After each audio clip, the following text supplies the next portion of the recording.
before we get into my most recent open mic set, two things that I'm proud about. The number one, mental health has been all over the place. I'm not gonna lie, I've been insanely stressed out. I'm sure a lot of you guys are, so you feel me. Now imagine that you have to go on a stage and act like you're happy, make other people laugh and have a good time, to entertain people, which a lot of us do. Even if you have a regular job, you might have to do customer service or put on a face that you're not really feeling. My week really up and down with my mental health. It made it hard to work on my stand-up set. I did work on a certain one, but then right before it was time to perform, I changed my mind and I made a whole different set. Going up there with a set that I did not get time to practice, it was very interesting and kind of thrilling. I don't want to make that a normal thing because I don't think I can handle that pressure all the time, but I am proud of myself with the mixture of the mental health and not really knowing my set that well. I forced myself to go, and I'm glad that I did.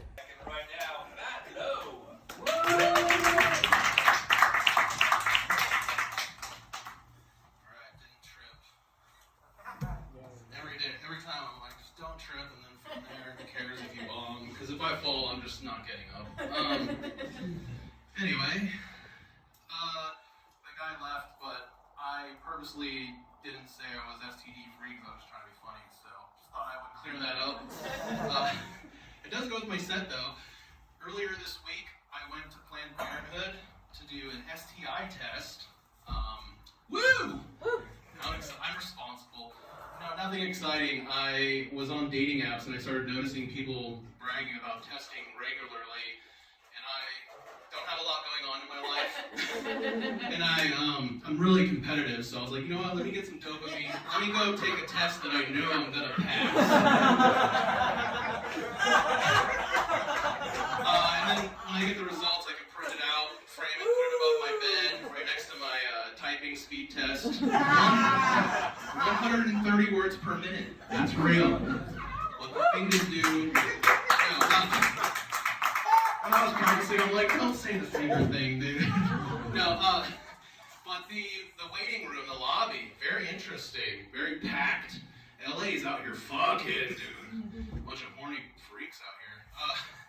Everybody had the same look on their face, though, I noticed. Very worried, anxious, and I'm just sitting in the middle of all this. It's bittersweet, because I'm sitting there and like, just happy, but obviously it's because I'm not having sex, but good for these people. They were very worried. They seemed very filled with anxiety, and I was sitting in the room waiting for my appointment, and they were making us watch the news against our will, and it actually worked out. There were some interesting segments. The first one was a guy who broke up with his girlfriend, and while she was at work, he showed up at her house, and he took all his stuff.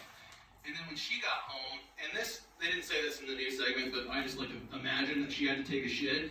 And when she got home, she went to her bathroom and he stole her toilet. Yeah.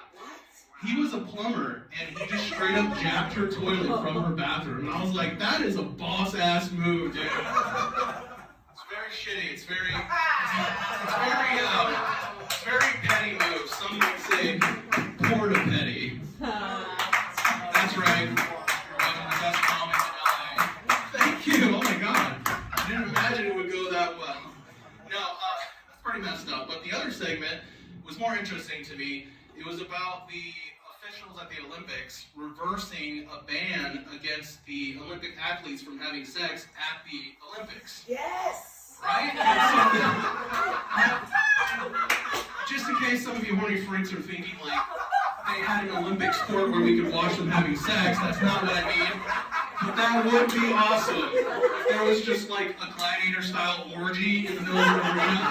They're like, everybody wins this event. I think the ratings would go up.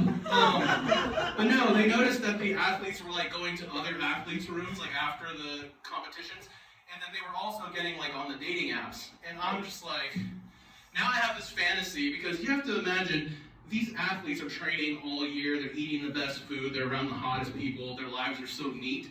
There's gotta be one hot Olympic athlete where she's just like got this kink where she just wants to have sex with a really gross fat man. I volunteer as tribute. I wanna go and just sign up on the dating apps trying to match at the Olympics, and then she just shows up, she's like, I just wanna watch you eat and then have sloppy sex, you freak. I'm willing to do that. I'm willing to take one for the team, you know what I'm saying? Now, the last observation I had at my appointment was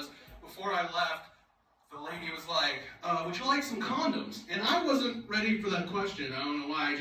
I kind of panicked, and I said yes, but I should have said no, because I think it would have been cooler if I was like, nah, I got billions of condoms at home. I go to a lot of orgies. In fact, I'm late for one right now. I gotta go. But no, I panicked. She was like, would you like some condoms? And I go, no, yeah, actually I will take your prophylactics. And she's like, okay. And then she went and handed me what I can only describe as a satchel filled to the brim with condoms. So I'm just like, Planned Parenthood has higher expectations for me than I'm like, the expiration date is, I'm not gonna make it. Unless I match with that Olympic athlete, then we'll probably use them all in one night. So, wish me luck. That's my second.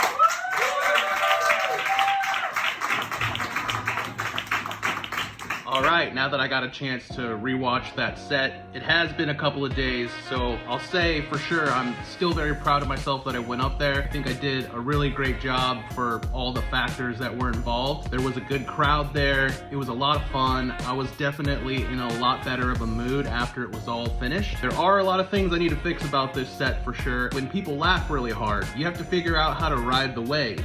You know, you don't want them to miss certain parts of your jokes. For the most part, it's a good thing. So when it happens, I'm like, yes, everybody's having a good time. Mission accomplished. I get very distracted and I kind of lose my place a little bit. You have to find where to continue. If you keep going and everybody's laughing and it's loud, nobody's gonna hear shit. It's a good problem to have, but obviously something to fix. I'm actually redoing this set in a couple of days at a different club, and I've already had just different ways of doing it going on in my head, so I'm excited. Whatever you guys have going on, if you're working on comedy or you have other dreams where you gotta entertain people or you're dealing with people at work, dealing with customer service, and you have to hold it together but you're not having a great time, you're a very strong person, and I'm saying that to myself too. We are badass. So keep on rocking, as they say. Keep on rocking.